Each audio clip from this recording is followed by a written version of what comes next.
ಶ್ರೀ ಗುರು ಶಂಭುಲಿಂಗದ ಪಾದ ಪಂಕಜ ವಿಯನ್ನ ಮಥಿಗೆ ಮಂಗಲವನು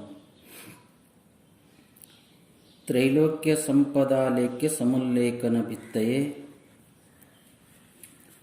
ಸಚ್ಚಿದಾನಂದ ರೂಪಾಯ ಶಿವಾಯ ಬ್ರಹ್ಮಣೇ ನಮಃ. ಯಾಮಾಹು ಸರ್ವಲೋಕಾನಾಂ ಪ್ರಕೃತಿಂ ಶಾಸ್ತ್ರಪಾರಗಾಃ ತಾಂ ಧರ್ಮಚಾರಿಣಿಂ ಶಂಭೋ ಪ್ರಣಮಾಮಿ ಪರಾಂ ಶಿವಾಂ.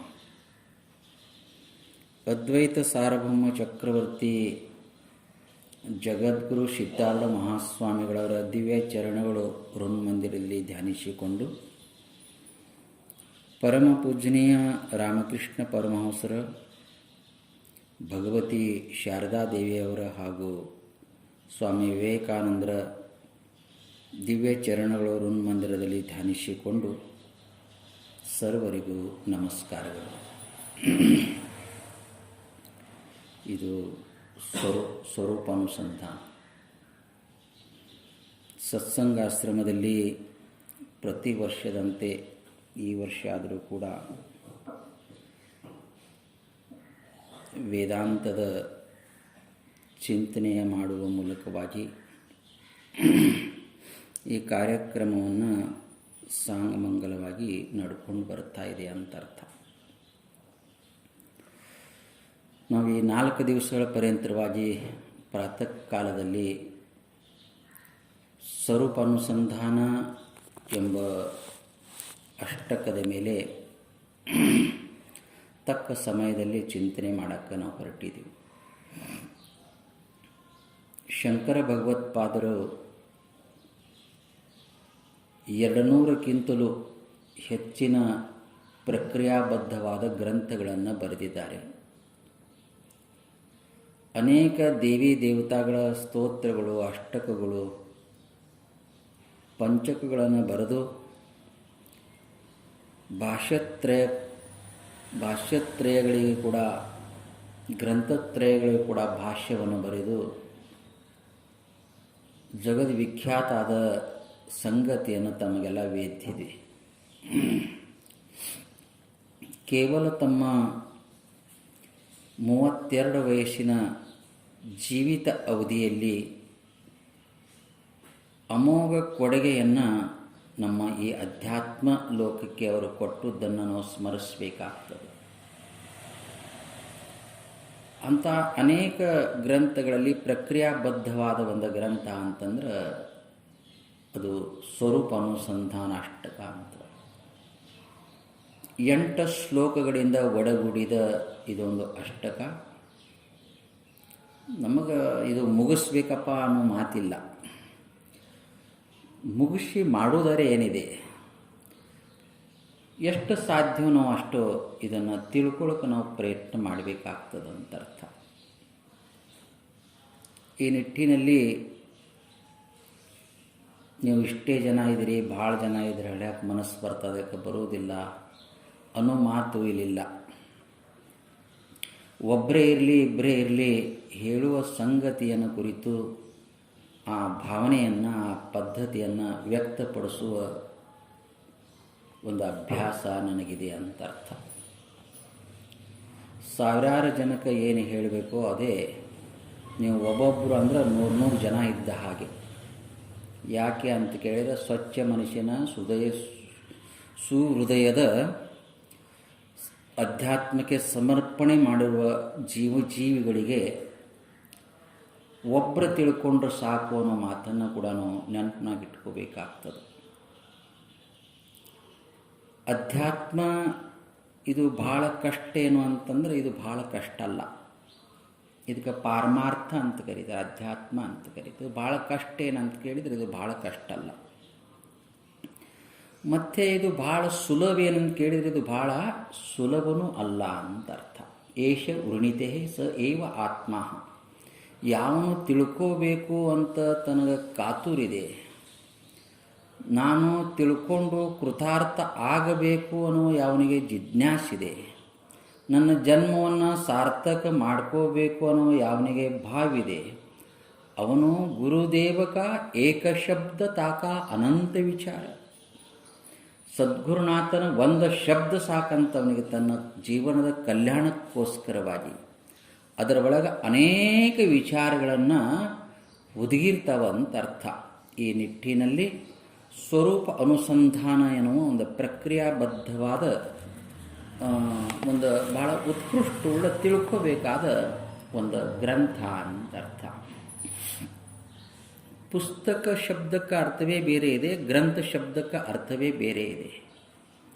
ಯಾವುದು ತಿಳಿದುಕೊಂಡು ಬಿಡಲಾಗುತ್ತದೆಯೋ ಅದಕ್ಕೆ ಪುಸ್ತಕ ಅಂತ ಕರೀತಾರೆ. 8ನೇ ಕ್ಲಾಸಿಗೆ ಓದದ್ದು ಬಿಟ್ಟು ಬಿಡಬೇಕು, ಅವಾಗ ನನಗೆ 9ನೇ ಕ್ಲಾಸಿದ ಅರ್ಥ ಆಗ್ತದೆ. ಅದೂ ಇಟ್ಕೊಂಡೆ ಇದೂ ಇಟ್ಕೊಂಡೆ ಅಂದರೆ ಗದ್ದಲಾಗ್ಬಿಡ್ತವೆ. ಓದಿ ಬಿಡುವುದಕ್ಕೆ ಪುಸ್ತಕ ಅಂತ ಕರೀತಾರೆ. ಗ್ರಂಥ ಅಂತಂದ್ರೆ ಏನಪ್ಪ ಅಂತಂದ್ರೆ ಯಾವುದು ನಮ್ಮ ಹೃದಯದ ಗ್ರಂಥಿಯನ್ನು, ಗ್ರಂಥಿ ಶಬ್ದಕ್ಕೆ ಸಂಸ್ಕೃತದಲ್ಲಿ ಗ್ರಂಥಿ ಅಂತ ಕರೀತಾರೆ, ಕನ್ನಡದಲ್ಲಿ ಗಂಟು ಅಂತ ಕರೀತಾರೆ. ಈಗ ಗಂಟಿಗೂ ಕೂಡ ಹೆಸರದಾವ, ಚಾಡಿ ಗಂಟ ಅಂತಾರೆ ನೋಡ್ರಿ, ಕಗ್ಗಂಟ ಅಂತಾರೆ ನೋಡ್ರಿ, ತಾಳಿ ಗಂಟ ಅಂತಾರಲ್ಲ, ತಾಳಿಗೂ ಗಂಟು ಹಾಕ್ತಾರಲ್ಲ, ತಾಳಿ ಗಂಟು, ಹಿಂಗೆ ಗಂಟು ಅಂತ ಅರ್ಥ. ಹಾಗೆ ನಮ್ಮ ಹೃದಯದ ಗ್ರಂಥಿಯನ್ನು, ಗಂಟುಗಳನ್ನ ಯಾವುದು ಬಿಚ್ಚುತ್ತದೆಯೋ ಅದಕ್ಕೆ ಗ್ರಂಥ ಅಂತ ಕರೀತಾರಂತ ಅರ್ಥ. ಬಿದ್ದತೆ ಹೃದಯ ಗ್ರಂಥಿ. ಕಠೋಪನಿಷದಲ್ಲಿ ಯಮಧರ್ಮ ಹೇಳ್ತಾನ, ಬಿದ್ದತೆ ಹೃದಯ ಗ್ರಂಥಿ ಛಿದ್ದಂತೆ ಸರ್ವ ಸಂಶಯಾ ಚೀಯಂತೆ ಚಾಶ್ಯಕರ್ಮಾಣಿ ತಸ್ಮಿನ್ ದೃಷ್ಟ ಪರಾವರೆ. ನನ್ನ ಸಮಸ್ತ ಸಂಶಯ ಎಲ್ಲವನ್ನು ದೂರ ಮಾಡುವಂಥ ನನ್ನ ಒಳಗಿರಲ್ಪಟ್ಟಂಥ ಗಂಟುಗಳನ್ನು, ಯಾವ ಗಂಟುಗಳು ಅಂದರೆ ಕಾಮದ ಗಂಟಿದೆ, ಕ್ರೋಧದ ಗಂಟಿದೆ, ಮೋಹದ ಗಂಟಿದೆ, ಆಶಯ ಗಂಟಿದೆ, ಇವೆಲ್ಲವನ್ನ ಗಂಟವನ್ನು ಬಿಚ್ಚುವುದು ಯಾವುದು ಅಂತಂದ್ರೆ ಅದಕ್ಕೆ ಗ್ರಂಥ ಅಂತ ಕರೀತಾರಂತ ಅರ್ಥ. ತಸ್ಮಿನ್ ದೃಷ್ಟ ಪರಾವರೆ ಅಂದರೆ ಉತ್ಕೃಷ್ಟ ನಿಲವನ್ನು ಒದಗಿಸಿಕೊಡುವಂಥ ಒಂದು ಅಮೋಘ ವಿದ್ಯೆಯಿಂದ ಕೂಡಿದಕ್ಕೆ ಅದಕ್ಕೆ ಗ್ರಂಥ ಅಂತ ಕರೀತಾರೆ ಅಂತ ಅರ್ಥ. ಹಂಗಾರೆ ಬಿಡ್ರಿ, ಗ್ರಂಥ ಅದೆಲ್ಲ ಓದ್ಕೊಂಡು ನಾವು ಗ್ರಂಥಿಯನ್ನೇ ಬಿಚ್ಕೋದು ಗುರು ಯಾಕೆ ಬೇಕು ಅಂತ ಅನ್ನೋ ಭಾವನೆಯೂ ಕೂಡ ಬರ್ತದ ಅಂತ ಅರ್ಥ. ಯಾರು ಬೇಕು? ಗುರು ಯಾಕೆ ಬೇಕು? ಗುರುಗಳು ಏನು ಬ್ಯಾಡ ನಮಗೆ. ಗ್ರಂಥ ಅದವಲ್ಲ, ಟೀಕಾ ತಾತ್ಪರ್ಯ ಟಿಪ್ಪಣಿ ಕಥೆಗಳು ಮಾನಾಸ್ ಬೇಕಾಷ್ಟ ಗ್ರಂಥ, ಕೋಟಿಗಟ್ಟಲೆಗೆ ಅವೇ ಓದ್ಕೊಂಡು ಉದ್ಧಾರ ಆಗ್ತೇವೆ ಬಿಡ್ರಿ ಅಂತಂದ್ರೆ ಹಾಗಾಗಂಗಿಲ್ಲ. ನಮಗೇನು ಬೇಕು ಅಂದ್ರೆ ಗ್ರಂಥನೂ ಬೇಕು, ಗುರುನೂ ಬೇಕು. ಒಂದು ಟ್ರೈನ್ ಹೋಗ್ಬೇಕಂದ್ರೆ 1 ಹಳಿ ಅಥವಾ 3 ಹಳಿ ಅಥವಾ 4 ಹಳಿ ಬೇಕಾಗಿಲ್ಲ. ಎಷ್ಟು ಹಳಿಗಳು ಬೇಕು?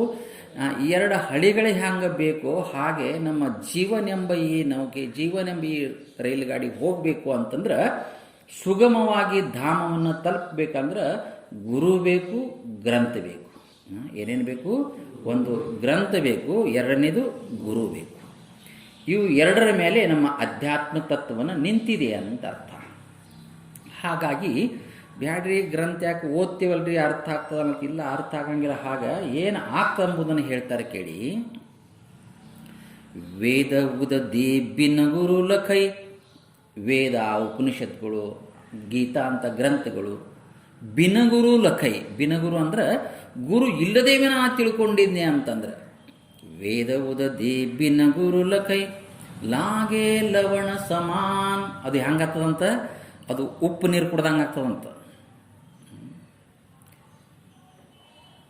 ವೇದ ಉದದಿ ಬಿನಗುರು ಲಖೈ ಲಾಗೆ ಲವಣ ಸಮಾನ್ ಬಾದಲ ಗುರು ಮುಖದ್ವಾರ ಹೇ ಅಮೃತ್ ಸೆ ಅಧಿಕಾನ್. ಸಮುದ್ರ ನೀರ ಕುಡಿದ್ರೆ ಉಪ್ಪಾಗ್ತಾವ, ಅವೇ ನೀರ ಸೂರ್ಯನ ಕಿರಣದ ಬಾಷ್ಪಾಗಿ ಮ್ಯಾಲ ಹೋಗಿ ಮೋಡಾಗಿ ಸುರಿದು ಅಂದ್ರೆ ಹಾಗೆ ಇದನ್ನೇ ವಿಷಯವನ್ನು ಗುರುವಿನ ಮುಖಾಂತರವಾಗಿ ನೀ ತಿಳ್ಕೊಂಡ್ರೆ, ಗುರು ಇಲ್ಲದಿರಬಾರದಿಹದಿ ಮುಂದೆ ದೊರೆಯದು ಗತಿ ಮುಕುತಿ ಆದಿ. ಮನುಷ್ಯನೇ ನಿನಗೆ ಮುಕ್ತಿಯರಿರಲಿ, ಒಂದು ಗತಿನೂ ಸಿಗಂಗಿಲ್ಲ ಅಂತ ಹೇಳ್ಕೊಂಡು ಬಂದಿದ್ದಾರೆ ಅಂತ ಅರ್ಥ. ಅಂಥ ನಮ್ಮ ಸ್ವರೂಪದ ಅರಿವನ್ನು ಮಾಡಿ ಕೂಡ ಅವನು ಯಾರು ಅಂದ್ರೆ ಸದ್ಗುರುನಾಥ ಅಂತ. ಈ ಗ್ರಂಥಕ್ಕೆ ಹೆಸರಿದೆ ಸ್ವರೂಪ ಅನುಸಂಧಾನ. 2 ಶಬ್ದ ಇವೆ, ಒಂದು ಸ್ವರೂಪ, ಎರಡನೇದು ಅನುಸಂಧಾನ. ಏನು ಓದಿದ್ರು ಏನು ತಿಳ್ಕೊಂಡ್ರು ಕೊನೆಗೆ ಇಲ್ಲಿ ಬರಲೇಬೇಕು. ಅರ್ಥ ಆಗ್ತದ? ಏನರ್ಥ ಆಗ್ತದ? ನಾ ಏನು ಪ್ರವಚನ ಮಾಡಿದರೂ ಕೂಡ ಯಾವ ಮತ, ಯಾವ ಧರ್ಮ, ಯಾವ ಏನು ಮಾಡಿದರೂ ಕೂಡ ಕೊನೆಗಿಲ್ಲಿ ಬಂದಾಗೆ ಅವ ಮೋಕ್ಷವನ್ನು, ಮುಕ್ತಿಯನ್ನು, ಬಿಡುಗಡೆಯನ್ನು ಹೊಂದಾಕ ಸಾಧ್ಯ. ಅಲ್ಲಿವರೆಗೆ ನ ಅನ್ಯಃ ಪಂಥಃ, ಬೇರೆ ದಾರಿನೇ ಇಲ್ಲ ಅಂತ ಅರ್ಥ. ಏನಂತ ಅರ್ಥ ಆಯಿತು? ಏನು ನಾವು ತಿಳ್ಕೊಂಡ್ರೂ ಕೂಡ ಕೊನೆಗೆ ಸ್ವರೂಪ ಒಂದು ತಿಳ್ಕೊಳ್ಳದೆ ಇದ್ರೆ, ನನ್ನ ಸ್ವರೂಪ ಯಾವುದು ಅಂತ ನಾ ತಿಳ್ಕೊಳ್ಳದಿದ್ರೆ ನಿನಗೆ ಗತಿನೇ ಇಲ್ಲ ಅಂತ ಅರ್ಥ. ಜಪ ಮಾಡಬಹುದು, ಧ್ಯಾನ ಮಾಡಬಹುದು, ಪೂಜಾ ಮಾಡಬಹುದು, ಪ್ರವಚನ ಹೇಳ್ಬೋದು, ಕೇಳ್ಬೋದು, ಈ ಎಲ್ಲವನ್ನು ಮಾಡಿ ಸ್ವರೂಪವನ್ನು ಅರಿಯೋದನ್ನು ಬಿಟ್ಟೆಪ್ಪ ಅಂದ್ರೆ ನೀ ಏನೂ ಮಾಡಿಲ್ಲ ಅಂತ ಅರ್ಥ. ಸ್ವರೂಪವನ್ನು ಅರ್ತು ಎಲ್ಲವನ್ನು ಬಿಟ್ಟೆ ಅಂದರೆ ಎಲ್ಲವನ್ನೂ ಅರಿತಿದೆ ಅಂತ ಅರ್ಥ. ಇರಲಿ, ಸ್ವರೂಪ ಅಂದರೆ ಏನು ಎಂಬುದು ನಾವು ವಿಚಾರ ಮಾಡೋಕ್ಕೆ ಹೊರಟಿದ್ದೀವಿ. ಎದಕ್ಕೆ ಸ್ವರೂಪ ಅಂತಾರೆ? ಈಗ ಉದಾಹರಣೆಗೆ ತಮಗೆಲ್ಲ ಗುರುತಿದೆ, ಹಾಲಿನ ಸ್ವರೂಪ ಏನಿದೆ? ಹಾಲಿನ ಸ್ವರೂಪ ಏನು? ಎದಕ್ಕೆ ಹಾಲು ಅಂತೀರಿ? ಸುಮ್ಮನೆ ಮಾತಾಡ್ರಿ, ತಪ್ಪೋ ಅಪ್ಪೋ ಏನಪ್ಪ ಅದಕ್ಕೇನು ಪ್ರೈಸ್ ಕೊಡ್ತಾರ, ಕೊಡಂಗಿಲ್ಲ, ಹಂಗೇನು ಅಂತಾರಲ್ಲ. ಏನು ಹಾಲಿನ ಸ್ವರೂಪ ಏನಿದೆ? ಎದಕ್ಕೆ ಹಾಲು ಅಂತಾರೆ? ಹಾಲು ಎದಕ್ಕೆ ಅಂತೀರಿ ನೀವು? ಹಾಂ, ಯಾವುದರಲ್ಲಿ ಈ 3 ಗುಣ ಅಡಗಿದೆ ಅದಕ್ಕೆ ಮಾತ್ರ ಹಾಲು ಅಂತಾರೆ. ಒಂದು ಗುಣ ಕಡಿಮೆ ಆಯಿತು ಅಂತಂದ್ರೆ, ಬಿಳಿ ಉಳ್ಳುದ್ದೆ ಹಾಲು ಅಂತಂದ್ರೆ ಸುಣ್ಣದ ನೀರು ಅದಾವ, ಮಜ್ಜಿಗೆ ಅದಾವ, ಅದಕ್ಕೆಲ್ಲ ಹಾಲು ಅನ್ನಕ್ಕೆ ಬರಲ್ಲ. ಶುಭ್ರತ್ವ, ದ್ರವತ್ವ ಮತ್ತು ಮಧುರತ್ವದಿಂದ ಒಡಗೂಡಿದೆ ಇದು ಹಾಲಿನ ಸ್ವರೂಪ ಅಂತ ಅರ್ಥ. ಹಾಗೆ ನಮ್ಮ ಶಬ್ದಕ್ಕರ್ಥ ನಾನು ಅಂತ ಅರ್ಥ. ನಾನು ಶಬ್ದಕ್ಕೆ ಸಂಸ್ಕೃತದ ಪಾರಿಭಾಷಿಕ ಶಬ್ದ ಇದೆ ಆತ್ಮ ಅಂತ ಅರ್ಥ. ಆತ್ಮ ಏನೋ ಶಬ್ದಕ್ಕೆ ಕನ್ನಡದಲ್ಲಿ ನಾನು ಅಂತ ಕರೀತಾರೆ. ಅರ್ಥ ಆಗ್ತದ? ಆತ್ಮ ಅನ್ನೋ ಶಬ್ದಕ್ಕೆ ಕನ್ನಡದಾಗ ಏನಂತಾರೆ? ನಾನು ಅಂತ ಕರೀತಾರೆ. ನಾನುಕ ಸಂಸ್ಕೃತದಲ್ಲಿ ಆತ್ಮ ಅಂತ ಕರೀತಾರೆ. ಈ ಆತ್ಮನ ಸ್ವರೂಪ ಏನಿದೆ? ನಾನೇ ಆತ್ಮ, ಅಹಮೇವ ಆತ್ಮ, ನಾನು ಆತ್ಮನಿದ್ದೇನೆ. ಇದರ ಸ್ವರೂಪ ಏನಿದೆ ಅಂದ್ರೆ ಸತ್ತ, ಚಿತ್ತ, ನಿತ್ಯ, ಆನಂದ, ಪೂರ್ಣ ಅಂತ. ಇದಕ್ಕೆ ಇನ್ನೂ ಸುಮ್ಮನೆ 4-5 ಹೇಳಿದೆವು ಅಷ್ಟೇ, ನಮಗೆ ತಿಳಿಲಿ ಅಂತ. ಇನ್ನೂ ಅಸಂಖ್ಯಾತ ಇದು ಅನೇಕ ಗುಣಗಳಿಂದ ಒಡಗೂಡಿದ ಗುಣ. ಸುಮ್ಮನೆ ನಿಮಗೆ ಅರ್ಥ ಆಗಲಿ ಅಂತ ನಾನು ಹೇಳ್ತಾ ಇದ್ದೀನಿ. ಇದರ ಏನಿದೆಪ್ಪ, ಇದು ಸ್ವರೂಪ ಅಂತ ಇದಕ್ಕೆ ಕರೀತಾರೆ ಅಂತ ಅರ್ಥ. ಈಗ ಸುಮ್ಮನೆ ಹಾಗೆ ಚಿಂತನೆ ನಾವು ಮಾಡ್ತಾ ಇದ್ದೆವು. ಸದ್ರೂಪ, ಚಿದ್ರೂಪ, ಆನಂದ ರೂಪ. ಈಗ ಇದಕ್ಕೆ 3ರಲ್ಲಿ ಪರ್ಯಾವಸನ ಮಾಡಿದೆವು. ಅನೇಕ ಗುಣಗಳದಾವ. ಎಲ್ಲ ಗುಣಗಳು ಎಲ್ಲೆಲ್ಲದಾವ ಅಂದ್ರೆ ಸದ್ರೂಪ, ಚಿದ್ರೂಪ, ಆನಂದ ರೂಪ ಅಂತ ಅರ್ಥ. ಆನೆ ಅನಾದಿ ಸದ್ರೂಪಾಗಿ ಪಾರಮಾರ್ಥ ಗೀತೆಯಲ್ಲಿ ಶ್ರೀಮನ್ ನಿಜಗುಣೇಶ್ವರ ಹೇಳ್ತಾರೆ. ಆನೆ ಅಂದ್ರೆ ನಾನೇ. ಆನೆ ಅನಾದಿ ಸದ್ರೂಪಾಗಿ, ಆನೆ ಅನಾದಿ ಸದ್ರೂಪಾಗಿ, ಆನೆಯ ನಿಷ್ಕಳ ಚಿದ್ರೂಪಾಗಿ, ಎಂದುಂ ಸುಖ ಬೇರಿಲ್ಲಾಗಿ, ಮುಂದಂ ಅನ್ಯಂ ಎಂಬುವುದಾಗಿ, ಸತ್ಯಂ ಜ್ಞಾನ ಸುಖಾಂತಕನೆಂದು, ನಿತ್ಯಂ ಪರಿಪೂರ್ಣ ತಾನೇನೆಂದು. ತಾನೇ ಅಂದ್ರೆ ನಾನೇ, ನಿತ್ಯ ಪರಿಪೂರ್ಣ ಸ್ವರೂಪನಾಗಿದ್ದೇನೆ, ಸದ್ರೂಪನಾಗಿದ್ದೇನೆ, ಚಿದ್ರೂಪನಾಗಿದ್ದೇನೆ. ಎಂದುಂ ಸುಖ ಬೇರಿಲ್ಲಾಗಿ, ನನ್ನ ಬಿಟ್ಟ ಸುಖ ಅಂದ್ರೆ ಆನಂದ ಬೇರೆ ಇಲ್ಲ, ನಾನೇ ಆನಂದ ಸ್ವರೂಪನಾಗಿದ್ದೇನೆ. ಇದಕ್ಕೆ ಸ್ವರೂಪ ಅಂತ ಕರೀತಾರೆ ಅಂತ ಅರ್ಥ. ಅರ್ಥ ಆಗ್ತದ? ಇದಕ್ಕೇನಂತಾರೆ? ಸ್ವರೂಪ ಅಂತ ಕರೀತಾರೆ. ಈಗ ಅನೇಕ ಗುಣಗಳಿಂದ ನಾವು ಕೂಡಿದಕ್ಕೆ 3 ಅಂತ ಹೇಳಿವು, ಸತ್ತ, ಚಿತ್ತ ಮತ್ತು ಆನಂದ. ಈಗ ಮತ್ತೆ ಒಂದಕ್ಕೆ ನಾವು ಬರ್ತಾ ಇದ್ದೀವಿ. ಒಂದರಲ್ಲಿ ಎಲ್ಲವನ್ನು ಅಂತರ್ಭೂತವಾಗಿದೆ.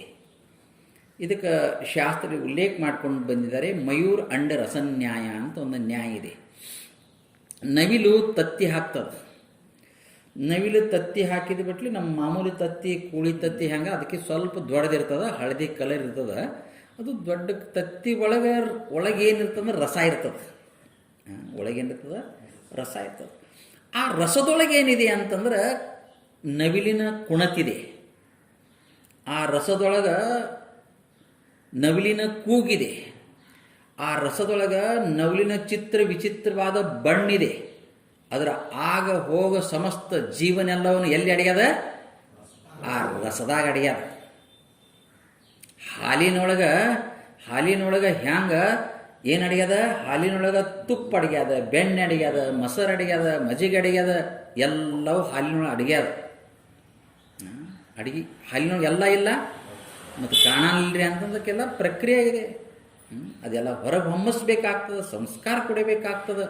ಅವಾಗ ನಿನಗದು ವೇದ್ಯ ಆಗ್ತದೆ, ಸ್ಪಷ್ಟ ಆಗ್ತದೆ. ಇಲ್ಲೇನೋ ಇದೆ.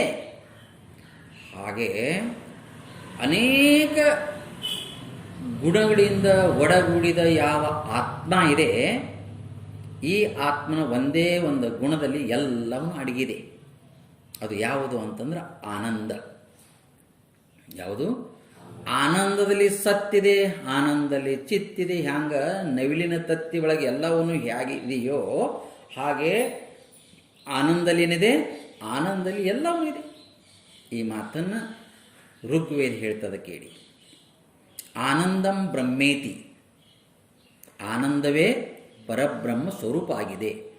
ಮತ್ತು ಆಗಲೇ ಆತ್ಮ ಹೇಳಿದ್ರಿ, ಈಗ ಬ್ರಹ್ಮ ಹೇಳ್ತೀರಿ ಅಂತಂದ್ರೆ ಹಾಗಲ್ಲ. ಆತ್ಮ ಬ್ರಹ್ಮ ಇಕಜಾನ ನಹಿ ಭೇದಕೋ ಗಂಧ. ಆತ್ಮ ಬೇರೆ ಬ್ರಹ್ಮ ಬೇರೆ ಅಂತ ಅರ್ಥ ಅಲ್ಲ.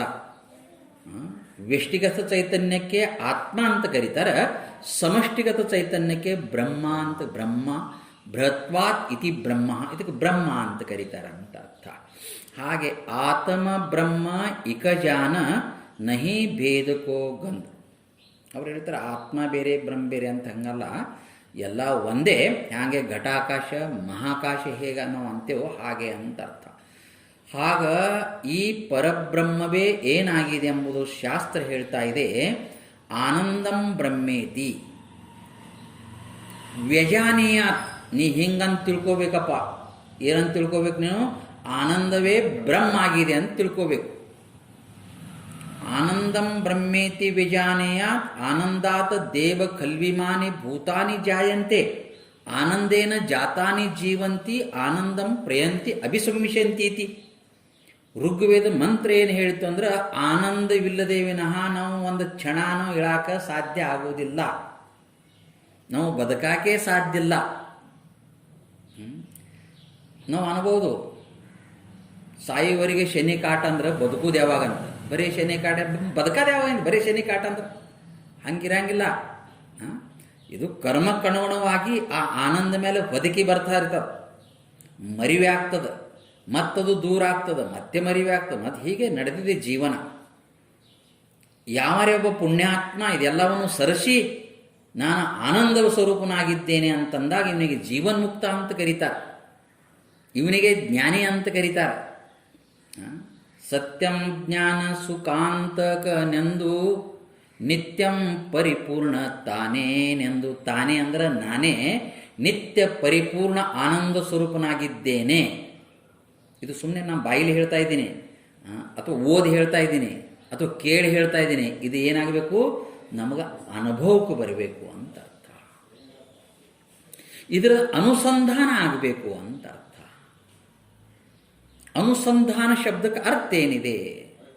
ನಿಮ್ಗೆ ಸ್ವರೂಪ ಅಂದ್ರೆ ಗುರ್ತಾಯ್ತು. ಏನು ಗುರ್ತಾಯ್ತು? ಸ್ವರೂಪ ಅಂದ್ರೆ ಆನಂದವೇ ನಮ್ಮ ಸ್ವರೂಪ ಆಗಿದೆ.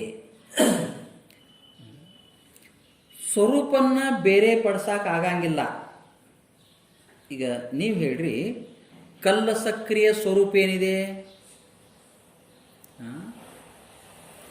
ಕಲ್ಲ ಸಕ್ರಿಯ ಸ್ವರೂಪ ಏನಿದೆ? ಕಲ್ಲ ಸಕ್ರೆ ಸ್ವರೂಪ ಏನಿದೆ? ಸಿ ಇದೆ. ಕಲ್ಲ ಸಕ್ರೆ ನನಗೆ ಸಿ ಬ್ಯಾಡ್ರಿ, ಕಲ್ಲ ಸಕ್ರೆ ಸಿ ತೆಗೆದು ಕೊಡ್ರಿ ಅಂತಂದ್ರೆ, ಕಲ್ಲ ಸಕ್ರೆ ಕೊಡ್ರಿ, ಏನು ತೆಗೆದು ಕೊಡ್ರಿ? ಸಿ ತೆಗೆದು ಕೊಡ್ರಿ ಅಂದ್ರೆ ಸಾಧ್ಯನೋ? ಯಾಕೆ? ಅದು ಅದರ ಸ್ವರೂಪ ಆಗಿದೆ ಅಂತ ಅರ್ಥ. ಕಲ್ಲ ಸಕ್ರೆಯಲ್ಲಿ ಇರಲ್ಪಟ್ಟಂಥ ಶೀತನ ಕಲ್ಲ ಸಕ್ರಿಯ ಸ್ವರೂಪ ಆಗಿದೆ. ಅದು ಹೇಗೆ ಭಿನ್ನಪಡಿಸಕ್ಕಾಗುವುದಿಲ್ಲವೋ ಹಾಗೆ ಆನಂದ ಎನ್ನುವುದು ನನ್ನ ಸ್ವರೂಪ ಆಗಿದೆ. ಆದರೆ ಈ ಆನಂದ ಮೇಲೆ ಹೊದಿಕಿದೆ, ಮುಚ್ಚಿದೆ ಅಂತ ಅರ್ಥ. ಏನು ಮುಚ್ಚಿದೆ? ಕಾಮ, ಕರ್ಮ, ಮಾಯ.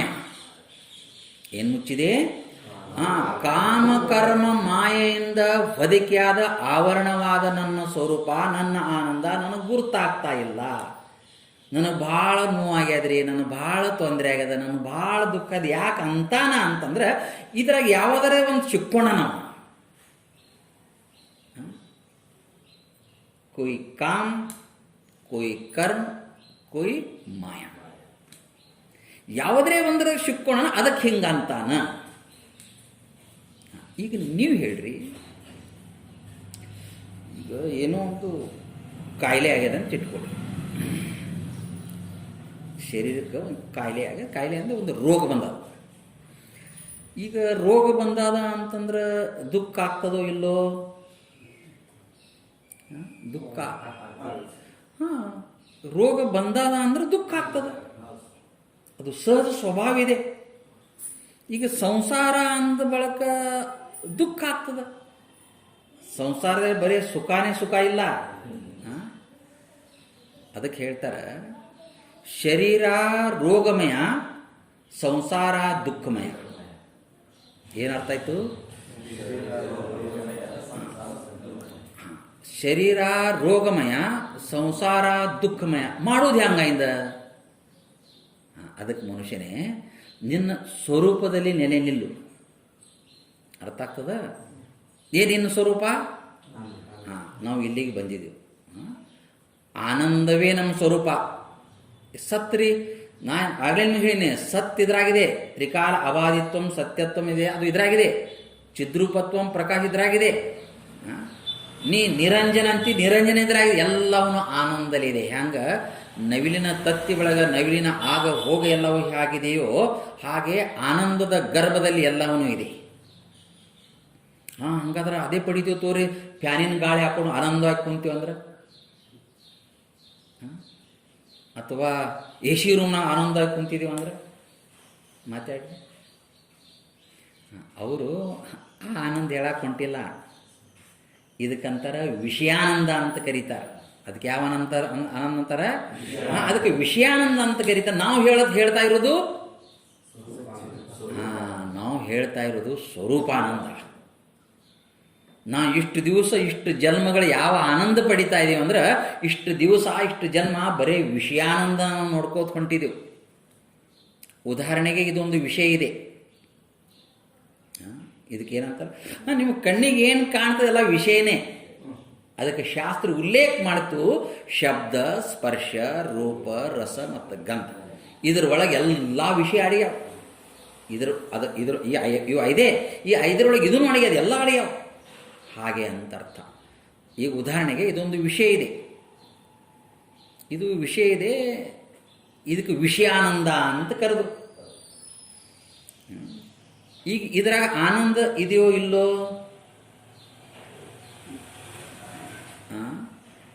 ಸುಮ್ಮನೆ ಹೇಳಿ ತಪ್ಪಪ್ಪ ಏನಪ್ಪ ಅದಕ್ಕೆ. ಇದ್ರಾಗ ಆನಂದ ಇದೆಯೋ ಇಲ್ಲೋ? ಅಲ್ಲ, ವಿಷಯಾನಂದ ಇದೆ ಸರಿ, ಅದಕ್ಕೆ ನಾ ಕೇಳ್ತಾ ಇದ್ದೆ, ಇದು ವಿಷಯ, ಇದ್ರಾಗ ಆನಂದ ಇದೆಯೋ ಇಲ್ಲೋ?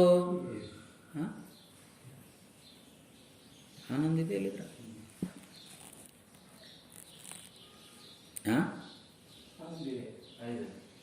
ಆನಂದ ಇದೆ. ಕೇಳಿ, ಇದ್ರಾಗ ದುಃಖನೂ ಇಲ್ಲ, ಇದ್ರಾಗ ಆನಂದನೂ ಇಲ್ಲ. ಅರ್ಥ ಆಗ್ತದ?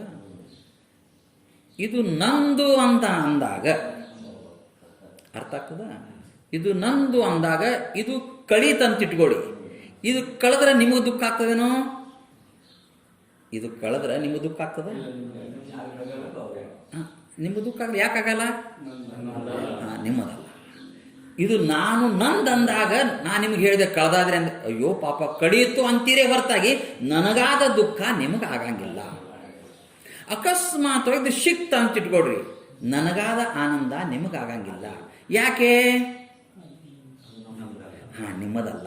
ಇದಕ್ಕೆ ನನ್ನದಕ್ಕೆ ಏನು ಅಂಟ್ಕೊಂಡಿದೀವ ಅದು ಸುಖಾರೇ ಕೊಡ್ತದ. ಒಂದು ಅನುಕೂಲ ವೇದನೆಯಂ ಸುಖಂ, ಪ್ರತಿಕೂಲ ವೇದನೆಯಂ ದುಃಖಂ. ಇದು ಅನುಕೂಲ ಆಯಿತು ಅಂತಂದ್ರೆ ನಮ್ಗೆ ಸುಖ ಕೊಡ್ತದ, ಇದರಿಂದ ಪ್ರತಿಕೂಲ ಆಗ್ತಿತ್ತಂದ್ರೆ ಅದೇನು ಕೊಡ್ತದ? ದುಃಖ ಕೊಡ್ತದ. ಹಾಗೆ ನನ್ನ ಸ್ವರೂಪದಲ್ಲಿ ನಕಿ ಅನುಕೂಲ ಹೇ ನಕಿ ಪ್ರತಿಕೂಲ. ಅರ್ಥ ಆಗಂಗಿಲ್ಲ? ನನ್ನ ಸ್ವರೂಪದಲ್ಲಿ ಅನುಕೂಲನೂ ಇಲ್ಲ ಮತ್ತೇನಿಲ್ಲ, ಪ್ರತಿಕೂಲ ದಾಟಿ ನಿಂತಿರುವ ಯಾವ ನಿಲುವಿದೆ ಆ ನಿಲುವಿಗೆ ಸ್ವರೂಪ ಅಂತ ಕರೀತಾರೆ. ಹಾಗೆ ಈ ದೇಹ, ಈ ದೇಹಾದಿ ಪ್ರಪಂಚ ನಾನೂ ಅಲ್ಲ, ನಂದೂ ಅಲ್ಲ. ಶರೀರ ಅಂದ್ರೆ ರೋಗಮಯ, ಸಂಸಾರ ಅಂದ್ರೆ ದುಃಖಮಯ ಹೇಳಿದೆವಲ್ಲ, ಇದು ನನಗೆ ಸಂಬಂಧೇ ಇಲ್ಲ. ಇದು ಶಾಸ್ತ್ರದ ಇಂಗಿತ, ಇದು ಶಾಸ್ತ್ರದ ಲಕ್ಷ್ಯ, ಇದು ಶಾಸ್ತ್ರದ ಗುರಿ. ಇದು ನನಗೆ ಯಥಾರ್ಥತೆ ಆಗಬೇಕು. ಲೌಕಿಕ ಶಬ್ದ ಇದೆ, ಮನದಟ್ಟಾಗಬೇಕು. ಏನಂತ? ಏನಂತ? ಏನು ಮನದಟ್ಟಾಗಬೇಕು? ಶರೀರ ನಾನಲ್ಲ, ಶರೀರ ನಂದು ಅಲ್ಲ, ಈ ಸಂಸಾರ ನಾನು ಅಲ್ಲ, ನಂದು ಅಲ್ಲ. ಈಗ ನೀವು ಹೇಳ್ರಿ, ಶರೀರ ನಾನು ಯಾಕಲ್ಲ? ನಾನು ಸಚ್ಚಿದಾನಂದ ಸ್ವರೂಪನಾಗಿದ್ದೇನೆ, ನಾನು ನಿತ್ಯವಾಗಿದ್ದೇನೆ. ಶರೀರ ಅನಿತ್ಯವಾಗಿದೆ. ಅನಿತ್ಯಾನಿ ಶರೀರಾಣಿ ವಿಭವೋ ನೈವ ಶಾಶ್ವತ. ಇದು ಶಾಶ್ವತ ಅಲ್ಲ. ಅದಕ್ಕೆ ಶರೀರ ನಾನಲ್ಲ, ಶರೀರ ನಂದ್ಯಾಕಲ್ಲ? ನಾ ಆಗಲೇ ಹೇಳಿದೆ, ಇದು ನಾನೂ ಅಲ್ಲ, ಇದು ನಂದು ಅಲ್ಲ. ನಂದ್ಯಾಕಲ್ಲ? ಇದು ನಂದ್ಯಾಕಲ್ಲ ಅಂದ್ರೆ ಇದು ಪಂಚಮಹಾಭೂತದ್ದು. ನಾನು ನೋಡುವನು, ಇದಕ್ಕೆ ಸಾಕ್ಷಿ ಆಗಿದ್ದೇನೆ. ಮಹೋಪನಿಷತ್ ಹೇಳ್ತದ, ಯದಿ ದೃಶ್ಯಮಾನ ಪದಾರ್ಥ ಮಾಶ್ರಯಸಿ, ಹೇ ಮನುಷ್ಯನೇ, ಒಂದು ಪಕ್ಷದಲ್ಲಿ ನೀನು ದೃಶ್ಯಮಾನ ಪದಾರ್ಥಗಳನ್ನು ಆಶ್ರಯಿಸಿದಿ ಅಂತಂದ್ರೆ ತದ್ಬಂಧವ, ನೀನು ಬಂಧನಕ್ಕೆ ಒಳಪಟ್ಟಿದೆ ಅಂತ ಅರ್ಥ. ಯದೃಶ್ಯಂ ತನ್ನಷ್ಟಂ, ಯಾವುದು ದೃಶ್ಯಮಾನ ಪದಾರ್ಥವಾಗಿದೆ ಅದು ನಾಶ ಆಗ್ತದೆ. ನಾನು ನ ಜಾಯತೆ ಮ್ರಿಯತೆ ವಾ ಕದಾಚಿನ್, ಅಜೋ ನಿತ್ಯೋ ಶಾಶ್ವತೋ ಅಯಂ ಪುರಾಣ. ನಾನು ಅನಾದಿ ಸ್ವರೂಪುಳ್ಳವನು. ನಕಿ ಮುಜೆ ಜನ್ಮ ಹೇ ನಕಿ ಮರ್. ನಾನು ನೋಡೋನು ಸಾಕ್ಷಿ ಆಗಿದ್ದೇನೆ ಅಂತ ನಿನಗೆ ಭಾವ ಬಂದ್ರೆ ನೀನು ಸ್ವರೂಪದಲ್ಲಿ ನೆಲೆ ನಿಲ್ಲಕ್ಕೆ ಸಾಧ್ಯ ಆಗ್ತದೆ. ಇಂಥ ಸಮಸ್ತ ವಿಚಾರಗಳಿಗೆ ಅನುಸಂಧಾನ ಅಂತ ಕರೀತಾರೆ. ನಾ ಕೆಲವೊಂದು ಹೇಳಿದೆ ಅಷ್ಟೇ, ಇದು ಸರಿಯಾದ ಕಥೆ. ಇದು ಎಲ್ಲಿವರೆಗೆ ಆ ಊರು ತಲುಪಂಗಿಲ್ಲ ಅಲ್ಲಿವರೆಗೆ ನಡಿಬೇಕಾಗ್ತದೆ. ಇಂಥ ಹಲವು ವಿಚಾರಗಳಿಗೆ ಏನಂತ ಕರೀತಾರಂತಂದ್ರೆ ಅನುಸಂಧಾನ ಅಂತ ಕರೀತಾರಂತ ಅರ್ಥ. ಇದು ಮಾಡೋದ್ರಿಂದ ನಿನಗೆ ಮೋಕ್ಷ ಆಗ್ತದಂತ ಹಂಗೆ ಅರ್ಥ ಅಲ್ಲ. ಅರ್ಥ ಆಗ್ತದ? ಈ ರೀತಿಯಾಗಿ ನಾವು ಇಷ್ಟು ತಕ್ಕ ಏನು ವಿಚಾರ ಮಾಡ್ತೀವಲ್ಲ, ಇದರಿಂದ ಮೋಕ್ಷ ಆಗ್ತದಂತ ಹಂಗೆ ಅರ್ಥ ಅಲ್ಲ. ಏನು ಶಬ್ದ ಇದೆ ಅದಕ್ಕೆ? ಶಾಸ್ತ್ರ ಪ್ರವಚನಗಳಿಂದ, ಇದು ಪ್ರವಚನ ನಡೆದದಲ್ಲ, ಇದು ಶಾಸ್ತ್ರದ ಪ್ರವಚನ. ಈ ಶಾಸ್ತ್ರ ಪ್ರವಚನದಿಂದ ಮೋಕ್ಷ ಆಗ್ತದಂತ ಹಂಗೆ ಅರ್ಥ ಅಲ್ಲ. ಅರ್ಥ ಆಗ್ತದ? ಇದರಿಂದ ಮೋಕ್ಷ ಆಗ್ತದಪ್ಪ ಹಂಗಂತ ಅರ್ಥ ಅಲ್ಲ. ಮತ್ತು ಹೆಂಗೆ ಮೋಕ್ಷ ಆಗ್ತದ?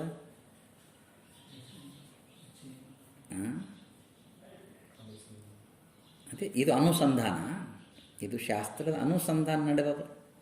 ಇದಕ್ಕೆ ಅನುಸಂಧಾನ ಅಂತಾರೆ. ಹಲವು ವಿಷಯಗಳನ್ನು ತಿಳ್ಕೊಳ್ತಾ ಇದ್ದೇವೆ. ಆತ್ಮನ ಸುತ್ತಮುತ್ತೆಲ್ಲವನ್ನು ತಿಳ್ಕೊಳ್ಳೇಬೇಕು, ಗತ್ಯಂತರ ಇಲ್ಲ. ಅದಕ್ಕೆ ಶಾಸ್ತ್ರ ಹೇಳಿದೆ ಇದರಿಂದ ಮೋಕ್ಷ ಆಗಲ್ಲ ಅಂತ ಹೇಳ್ತದದು. ನಾಯಮಾತ್ಮ ಪ್ರವಚನ ಲಭ್ಯ ಶಬ್ದಕ್ಕೆ ಅರ್ಥ ಬರ್ಕೊಂಬಂದ್ರೆ ಆಚಾರ್ಯರು, ಇದರಿಂದ ನಿನಗೆ ನ ಅಯಂ ಆತ್ಮ ಪ್ರವಚನ ನ ಲಭ್ಯ, ನಿನಗೆ ಸಿಗಂಗಿಲ್ಲ ಅದು. ಮತ್ತು ಏನು ಆಗ್ತದೆ, ಮತ್ತು ಎದಕ್ಕೆ ಬೇಕಿದು? ಮಾತಾಡ್ರಿ. ಇದರಿಂದ ಮೋಕ್ಷ ಅಂದ್ರೆ ಏನು ಮೊದಲು ಅದು ತಿಳ್ಕೋಬೇಕು. ಮೋಕ್ಷ ಅಂದ್ರೆ ಏನು ಮೊದಲು ಅದು ಗುರುತಿಬೇಕು. ನಾವು ಬಂದದ್ದೇ ಅದಕ್ಕೆ ಮೋಕ್ಷ ಪಡ್ಯಾಕ. ಎಲ್ಲಿ? ಆಶ್ರಮಕ್ಕೆ. ಎಲ್ಲಿ? ಈ ಜನ್ಮಕ್ಕೆ ಬಂದದ್ದೇ ಎದಕ್ಕೆ? ಈ ಜನ್ಮಕ್ಕೆ ಬಂದದ್ದೇ ಮೋಕ್ಷ ಪಡ್ಯಾಕ. ಪ್ರತಿಯೊಂದು ಜೀವಿನ ಮನುಷ್ಯನೂ ಕೂಡ ಮೋಕ್ಷ ಪಡ್ಯಾಕೆ ಬಂದಾನ. ಈ ಮನುಷ್ಯ ಜನ್ಮ ಅಂದ್ರೆ ಮೋಕ್ಷ ದ್ವಾರ. ಇಲ್ಲಿಂದ ತಪ್ಪದೆಪ್ಪ ಅಂದ್ರೆ ಮತ್ತೆ ತಿರುಗಬೇಕಾಗ್ತದೆ. ದಂದ್ರಮ್ಯಮಾಣ ಪರ್ಯಂತಿ ಮೂಢಾಹ ಅಂಧೇನೇವ ನೇಮ ಯಥಾ ಅಂಧಃ. ಹೇಳೋವನಿಗೂ ಗುರ್ತಾಗಿಲ್ಲ, ಕೇಳೋವನಿಗೂ ಗುರ್ತಿಲ್ಲ, ಮತ್ತು ತೊಗೊಂಡು ಮಾಡೋದೇನಿದೆ. ಅದಕ್ಕೆ ಬಂದದ್ದೇ ನಾವು ಎದಕ್ಕೆ ಅಂದ್ರೆ ಮೋಕ್ಷ ಪಡೆಯುವ ಸಲುವಾಗಿ ನಾವು ಬಂದದ್ದು. ಹಂಗಾರೆ ಮೋಕ್ಷ ಅಂದರೆ ಏನು ಅಂತ ಗುರ್ತಾಗಬೇಕು ನಮಗೆ. ಮಾತಾಡಿ ಸುಮ್ಮನೆ. ಮೋಕ್ಷ ಅಂದರೆ ಏನು? ಈ ಮನುಷ್ಯನ ಜನ್ಮ ಬರೋದು ಬೇಡ. ಅದೇ ಬರೋದು ಬೇಡ ಅಂದ್ರೆ ಏನು? ಅತ್ಯಂತ ದುಃಖ ನಿವೃತ್ತಿ ಪರಮಾತ್ಮ ಲಕ್ಷಣ. ಮೋಕ್ಷ ಅಂದರೆ ಏನಪ್ಪ ಅಂತಂದ್ರೆ ಶಾಸ್ತ್ರದಲ್ಲಿ ವ್ಯಾಖ್ಯಾನ ಮಾಡ್ಕೊಂಡು ಬಂದರು. ಅತ್ಯಂತ ದುಃಖದ ನಿವೃತ್ತಿ ಪರಮಾನಂದ ಪ್ರಾಪ್ತಿ ಅಂತ ಹೇಳಿದರು. ಅದು ಎಲ್ಲಿದೆ? ಅತ್ಯಂತ ದುಃಖದ ನಿವೃತ್ತಿ ಪರಮಾನಂದ ಪ್ರಾಪ್ತಿ ಎಲ್ಲಿದೆ? ಅದು ಗ್ರಂಥದಲ್ಲಿದೆ, ಕಲ್ಕತ್ತಾಗಿದೆ. ಎಲ್ಲಿದೆ? ಅತ್ಯಂತ ದುಃಖದ ನಿವೃತ್ತಿ ಪರಮಾನಂದ ಪ್ರಾಪ್ತಿಗೆ ಮೋಕ್ಷ ಅಂತ ಕರೀತಾರೆ. ಹಂಗಂದ್ರೆ ಏನ್ರಿ ಅಂತ ನೀವು ಅನ್ಬೋದು. ನಾವು ಸ್ವಲ್ಪ ತಿಳಿಯಾಗಿ ಕೇಳ್ರಿ. ತಿಳಿಯಾಗಿ ಅಂದರೆ ಇದು ಇನ್ನೂ ಸ್ವಲ್ಪ ನಮ್ಗೆ ಅರ್ಥ ಆಗಬೇಕಪ್ಪ ಮೋಕ್ಷ ಅದಕ್ಕಂತಾರೆ ಅನ್ನೋದಕ್ಕೆ. ಮೋಕ್ಷ ಅನ್ನೋಕ್ಕೆ ಶಾಸ್ತ್ರದಲ್ಲಿ ಭಾಳಷ್ಟು ವ್ಯಾಖ್ಯಾನಗಳು ಮಾಡ್ಕೊಂಡು ಬಂದೆ. ನಾನು 3-4 ವ್ಯಾಖ್ಯಾನ ನಿಮಗೆ ತಿಳಿಸೋಕೆ ಪ್ರಯತ್ನ ಮಾಡ್ತೀನಿ. ಮೋಕ್ಷ ಅದಕ್ಕಂತಾರೆ. ಒಂದೇ ವ್ಯಾಖ್ಯಾನ ಏನಿದೆ ಅಂತಂದ್ರೆ ಅತ್ಯಂತ ದುಃಖದ ನಿವೃತ್ತಿ. ಇಷ್ಟಕ್ಕೆ ಮುಗಿದಿಲ್ಲ, ಪರಮಾನಂದ ಪ್ರಾಪ್ತಿ. ಇದು ಒಂದು ವ್ಯಾಖ್ಯಾನ. ಈಗ ಎರಡನೇ ವ್ಯಾಖ್ಯಾನ ಕೇಳಿ. ಮೋಹ ಕ್ಷರತಿ ಇತಿ ಮೋಕ್ಷ. ನಷ್ಟೋ ಮೋಹ ಸ್ಮೃತಿಲಬ್ಧ ತತ್ ಪ್ರಸಾದಾತ್ ಮಯಾಚ್ಯುತ ಅಂತ ಕೃಷ್ಣನ ಕುರಿತು ಅರ್ಜುನ ಹೇಳಿದ. ಅರ್ಜುನ ಏನು ಮಾಡಿದ? ಉಪದೇಶ ಕೇಳಿದ ಭಗವಂತಂದು. ಯಾವಾಗ ಕೇಳಿದ? ಅವನು ಶಿಷ್ಯ ಆದಾಗ ಎಷ್ಟು ದಿವಸ ಅವನಿಗೆ ಸ್ನೇಹಿತ ಅಂತ ತಿಳ್ಕೊಳ್ತಿದ್ದ. ನನಗೆ ಸ್ವಲ್ಪ ಜಾಣ ಅದನಪ್ಪ ಅಂತ ತಿಳ್ಕೊತಿದ್ದ. ಯಾವಾಗ ಅವನಿಗೆ ಪರಮಾತ್ಮ ಉಪದೇಶ ಹೇಳಕ್ಕೆ ಶುರು ಮಾಡಿದ, ಯಾವಾಗ ಅವನಿಗೆ ವಿಶ್ವರೂಪವನ್ನು ತೋರಿಸಿದ, ಆವಾಗ ಇವ ಸಾಮಾನ್ಯ ಅಲ್ಲ, ಇವ ದೇವರೇ ಅದಾನ. ತ್ವಮಶ್ಯ ವಿಶ್ವಶ್ಯ ಪರಂ ನಿಧಾನಂ. ತ್ವಂ ಅಶ್ಯ ವಿಶ್ವಶ್ಯ ಪರಂ ನಿಧಾನಂ. ಹೇ ಭಗವಂತ, ನೀ ವಿಶ್ವಕ್ಕೆ ಅಧಿಷ್ಠಾನ ಸ್ವರೂಪನಾಗಿದ್ದೆ. ಆಶ್ರಯ ಸ್ವರೂಪ. ನಿಧಾನ ಅಂದ್ರೆ ಆಶ್ರಯ ಸ್ವರೂಪನಾಗಿದ್ದೆ, ಅಧಿಷ್ಠಾನ ಸ್ವರೂಪನಾಗಿದ್ದೆ. ನಾನು ನಿನಗೇನೋ ತಿಳ್ಕೊಂಡಿದೆ. ಏತತ್ ಪೂರ್ವದಲ್ಲಿ ಪರಮಾತ್ಮನ ಕುರಿತು ಅರ್ಜುನ ಹೇಳಿದ್ದಾನೆ, ಶಿಷ್ಯಸ್ತೇಹಂ, ನಾನೇನು ಶಿಷ್ಯ ಅಂದಾಗಿ ಉಪದೇಶ ಅರ್ಥ ಆಗ್ತದೆ. ನಿಧಾಂತ ಒಬ್ಬ ಗುರುವಿನ ಶಿಷ್ಯ ಆಗಬೇಕಂತ ಅರ್ಥ ಆಗ್ತದ. ಏನರ್ಥ ಆಗ್ತದ? ಶಿಷ್ಯತ್ವ ಸ್ವೀಕಾರ ಮಾಡಬೇಕು. ಅಹಂ ತ್ವಾಂ ಶಿಷ್ಯಾಹ, ನಾನು ನಿನ್ನ ಶಿಷ್ಯಪ್ಪ. ಶಾದಿ ಮಾಂ ತ್ವಾಂ ಪ್ರಪನ್ನ, ನಾನು ನೀ ಏನು ಹೇಳ್ತಿ, ನೀ ಏನು ಮಾಡ್ತಿ ಅದು ನಾ ಮಾಡಿಸೋ ತಯಾರಿದೆ ಅಂತಾರೆ ನೋಡಿ. ಲೋಕದಲ್ಲಿ ಕುಡುಗೋಲ ಕುಂಬಳಕಾಯಿ ನಿನ್ನ ಕೈಯಾಗ ಕೊಟ್ಟಿದಪ್ಪ, ನೀ ಏನಾರೇ ಮಾಡು ಅಂತಾರಲ್ಲ. ಈ ಪಂಚಾಯತ್ ನಡೆದಾಗ ಅಂತಾರೆ ಈ ಮಾತು ಅಂತಾರಲ್ಲ. ಎಲ್ಲ ಅವನ ಮೇಲೆ ನೀವು ನೋಡಪ್ಪ, ನೀ ಹ್ಯಾಂಗೆ ಹೇಳ್ತೀವಿ, ಅವನ ಕಡೆ ಹೇಳ್ತೀವೋ ನನ್ನ ಕಡೆ ಹೇಳ್ತೀವೋ, ನೀವು ಇಬ್ಬರು ಕಡೆ ಸರಿಯಾಗಿ ಹೇಳ್ತೀವೋ ಏನು ನಮಗೆ ಗುರುತಿಲ್ಲ. ಕುಡುಗೋಲ ಕುಂಬಳಕಾಯಿ ನಿನ್ನ ಕೈಯಾಗ ಕೊಟ್ಟಿವಿ, ನೀ ಏನಾರೇ ಮಾಡಪ್ಪ ಅಂತಾರಲ್ಲ. ಹಂಗೆ ಅರ್ಜುನ ಏನಂದ ಅಂತಂದ್ರೆ, ಹೇ ಭಗವಂತ, ನನಗೆ ಧರ್ಮ ಯಾವಾದೋ ಅಧರ್ಮ್ಯವಾದೋ ಏನೋ ಹ್ಯಾಂಗೋ ಎಂತ ನನಗೇನೂ ಗುರುತಿಲ್ಲ. ನಾನು ನಿನ್ನ ಶಿಷ್ಯ, ನೀ ಹ್ಯಾಂಗೆ ಹೇಳ್ತಿ ಹಂಗೆ ಕೇಳ್ತೀನಪ್ಪ. ಹಂಗಾರೆ ಇದೇ ಒಳ್ಳೇದು ಕೇಳು ಅಂತ ಭಗವಂತ ಅಮೋಘ ಉಪದೇಶ ಮಾಡ್ತಾ ಮಾಡ್ತಾ ಇವ ಕೇಳ್ತಾ ಕೇಳ್ತಾ ಕೇಳ್ತಾ ಕೇಳ್ತಾ ತನ್ನ ಭಾವನೆಯ ಪರಿವರ್ತನೆ ಮಾಡಿಕೊಂಡ, ಮನಸ್ಸಿನ ಪರಿವರ್ತನೆ ಮಾಡಿಕೊಂಡ, ತನ್ನ ಜೀವನದ ಪರಿವರ್ತನೆ ಮಾಡಿಕೊಂಡ. ಕೊನೆಗೆ ತನ್ನ ಅನುಭವನ ಕುರಿತು ಹೇಳ್ತಾನ, ನಷ್ಟೋ ಮೋಹ. ಅವನಿಗೆ ಮೋಹ ಉಂಟಾಗಿತ್ತು ರಣರಂಗದ ಮಧ್ಯದಲ್ಲಿ ನಿಂತಾಗ. ಏನು ಮೋಹ ಉಂಟಾಗಿತ್ತು? ದೃಷ್ಟೇವ ಸ್ವಜನಂ ಕೃಷ್ಣ ಯುಯುಸ್ತಂ ಸಮುಪಸ್ಥಿತಂ. ಹೇ ಕೃಷ್ಣ, ಯುದ್ಧಕ್ಕೆ ಸಿದ್ಧವಾಗಿ ನಿಂತಿರುವ ಸ್ವಜನಂ ಅಂದ್ರೆ ನಮ್ಮವರು. ಈಗ ನಮ್ಮವರು ಅನ್ನೋ ಭಾವನೆ ಬಂತಲ್ಲ. ಮಮಕಾರದಿ ಮಿಕ್ಕಿನಂ ಬಂಧಮುಂಟೆ ಅಂತ ನಿಜಗುಂಡ್ರು ಹೇಳಿದ ಹಾಗೆ ಈ ಮಮಕಾರ ಅವನಿಗೆ, ಮೋಹ ಅವನಿಗೆ ಉಂಟಾಯಿತು ಅಂತ ಅರ್ಥ. ಈ ಮೋಹನ ಕಳೆಯುವ ಸಲುವಾಗಿ ಭಗವಂತ ಅನೇಕ ರೀತಿಯಿಂದ ಉಪದೇಶ ಮಾಡಿ ಲೋಕಕ್ಕೆ ಒಂದು ಭಗವದ್ಗೀತಾ ಅಂತ ಒಂದು ಉತ್ಕೃಷ್ಟ ಉಪದೇಶವನ್ನು ಪರಮಾತ್ಮ ಕೊಟ್ಟಿದ್ದಾನೆ ಅಂತ ಅರ್ಥ. ಇರಲಿ, ಅಂಥ ಒಂದು ಅಚಿಂತ್ಯ ಸ್ವರೂಪ ನಮಗಾಗಿದೆ. ಆ ಸ್ವರೂಪದಲ್ಲಿ ನೆಲೆ ನಿಲ್ಲುವುದಕ್ಕೆ, ನನ್ನದಾಗಿ ಮಾಡಿಕೊಳ್ಳೋದಕ್ಕೆ ಮೋಕ್ಷ ಅಂತ ಕರೀತಾರೆ. ಇದ್ರ ಮೇಲೆ ಹೊದಕಿ, ಇದ್ರ ಮೇಲೆ ಅಡ್ಡ ಗೋಡೆ ಯಾವಾಗ ಬಂದಿದ್ರೆ ಮೋಹ ಎಂಬುವ ಅಡ್ಡ ಗೋಡೆ ಬಂದಿದೆ. ಇದು ಸರಸ್ಬೇಕಾಗ್ತದೆ ಅಂತ ಅರ್ಥ. ಭ್ರಮೆ ಎಂಬ ಪರದಾ ದಿಯಾ ಭರಮಕ ತಾತೆ ಸೂಜೆ ನಾಹಿ, ಜಾ ಕಾರಣ ಜಗ ಢೂಂಡಿಯಾ ಸೋತೋ ಗಢಿ ಮಾಹಿ. ನೀ ಯಾವಕ್ಕೋಸ್ಕರವಾಗಿ ಜಗತ್ತನ್ನ ಹುಡುಕ್ತಾ ಇದ್ದಿ? ಎಲ್ಲ ಮನುಷ್ಯರಿಗೆ ಏನು ಬೇಕು?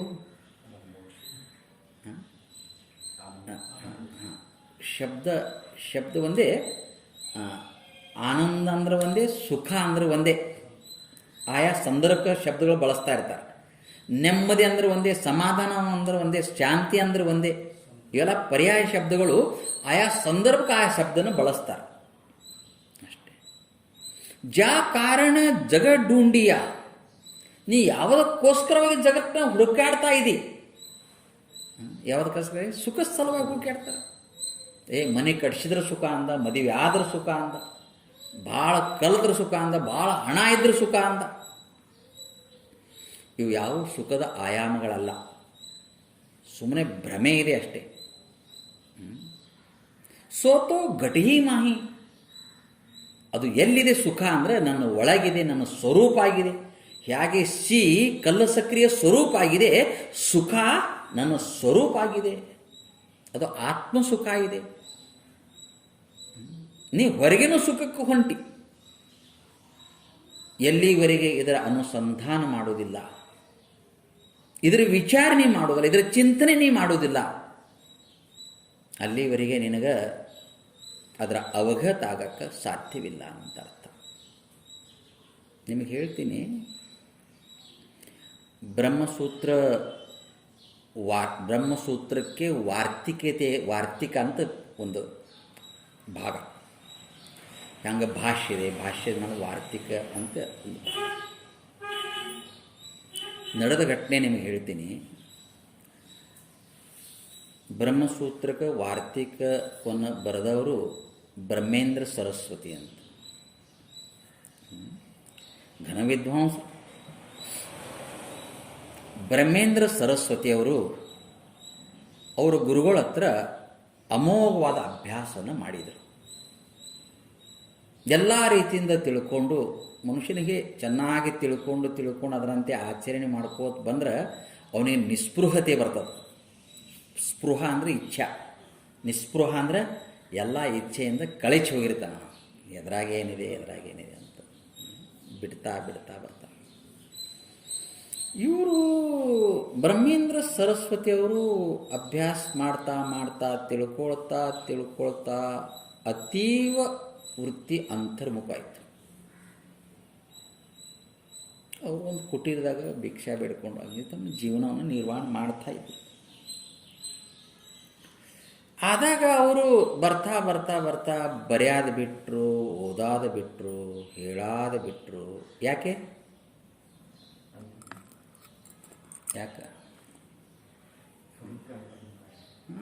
ಅವಾಗೇನೂ ಬೇಕಾಗಂಗಿಲ್ಲ, ಅರ್ಥ ಆಯ್ತಾ? ಓದಾದ ಬಿಟ್ಟರು, ಬರೆಯೋದು ಬಿಟ್ಟರು, ಎಲ್ಲವನ್ನ ನೆಲೆ ನಿಂತು ಬಳಿಕ ಇದೆಲ್ಲ ಬಹಿರಂಗದ ಸುದ್ದಿ. ತ್ಯಜೋ ಬಹಿರಂಗಕ ಸಂಘ, ಎಲ್ಲ ಬಹಿರಂಗದ ಸುದ್ದಿ ಎಲ್ಲ ಬಿಡ್ತಾ ಹೋಗ್ಬೇಕು. ಹೋಗ್ತದ. ಉರ್ವಾರುಕಮಿವ ಬಂಧನಾತ್. ಉರ್ವಾರುಕ ಅಂದರೆ ಸೌತೆಕಾಯಿ ಹಣ್ಣಾದ ಬಳಿಕ ಅದರ ತುಂಬ ನಾವೇ ಬಿಚ್ಚಬೇಕಾಗಿಲ್ಲ, ಅದು ತಂತಾನೆ ಬಿಚ್ಚಿ ಹೋಗ್ತದೆ. ಹಂಗೆ ಬ್ರಹ್ಮೇಂದ್ರ ಸರಸ್ವತಿಗೆ ತಂತಾನೆ ಎಲ್ಲ ಬಿಟ್ಕೋತ್ ಅವ್ರು ತಮ್ಮ ಬಟ್ಟೆನೂ ಬಿಚ್ಚಿಬಿಟ್ರಂತೆ. ಅರ್ಥಾತ್ ನಗ್ನ ಆದರು, ದಿಗಂಬರಾದರು. ಯಾರು? ಬ್ರಹ್ಮೇಂದ್ರ ಸರಸ್ವತಿ ಅವರು ನಗ್ನ. ಸುಮ್ಮನೆ ರೋಡಾಗ ಅಡ್ಡಾಡ್ದು ಇಲ್ಲಿ ಕುಂಡ್ರಬೇಕು, ಇಲ್ಲಿ ಕುಂಡ್ರಬಾರ್ದು ಅಂತ ನಿಸ್ಪೃಹತೆ. ಇದಕ್ಕೆ ತೀವ್ರ ವೈರಾಗ್ಯ ಅಂತ ಕರೀತಾರೆ ಅಂತ ಅರ್ಥ. ಅವರು ಪ್ರಭೇದ ಮೂಲಕವಾಗಿ ಒಬ್ಬರಿಗೆ ಬರ್ತದೆ, ಒಬ್ಬರಿಗೆ ಹಾಗೆ ಇರಬೇಕಂತ ನೇಮಲ್ಲ, ಹಾಗೆ ಪ್ರಭೇದ ಇದೆ. ತೀವ್ರ ವೈರಾಗ್ಯನ ಬ್ರಹ್ಮೇಂದ್ರ ಸರಸ್ವತಿ ಅವರಿಗೆ ಬಂತು. ನೋಡೋರು ಪಾಮರ ಪುರುಷರು, ಸಾಮಾನ್ಯ ಮನುಷ್ಯರು, ಇವನಿಗೆ ಹುಚ್ಚತ್ತು ಅಂತಂದರು. ಏನಂದರು ಜನ? ಜನ ಏನಂದರು? ಇವನಿಗೆ ಹುಚ್ಚತ್ಯ ಅದ ಅಂತಂದರು. ತಗೋಪ್ಪ ಅಂತ ಏನೋ ಬಿಸಾಕೋರು, ಏನೋ ಕೂಡ ಅವರು. ಆದ್ರೆ ಅವರು ಎಲ್ಲಿದ್ರು? ಅವರು ಬ್ರಹ್ಮಾನಂದಂ ಪರಮ ಸುಖದಂ. ಮುಂದೆ ಅವರು ಜ್ಞಾನದ ಮೂರ್ತಿ ಆಗಿದ್ರು, ಅವರು ಕೇವಲ ಆಗಿದ್ರು, ಅವರು ಗಗನದ ಸದೃಶ್ಯ ಆಗಿದ್ರು. ಗಗನ ಅಂದ್ರೆ ಆಕಾಶ.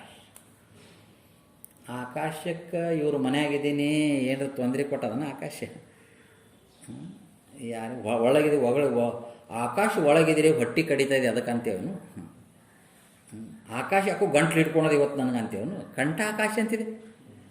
ಕಂಠ ಆಕಾಶ ಕಂಠದಲ್ಲಿ ಇದ್ಕೊಂಡು ಏನಾರ ಸ್ವಲ್ಪ ತೊಂದರೆ ಯಾವಾಗಾರ ಕುತ್ತಿಗೆ ಗೀಸ್ತದೆ, ನಾವು ಏನು ಮಾಡಲ್ಲ. ಕೇಳಾಕ ಅಡ್ಡಿ ಬಂದ ಕರ್ಣಾಕಾಶ ಅಂತಿದೆ.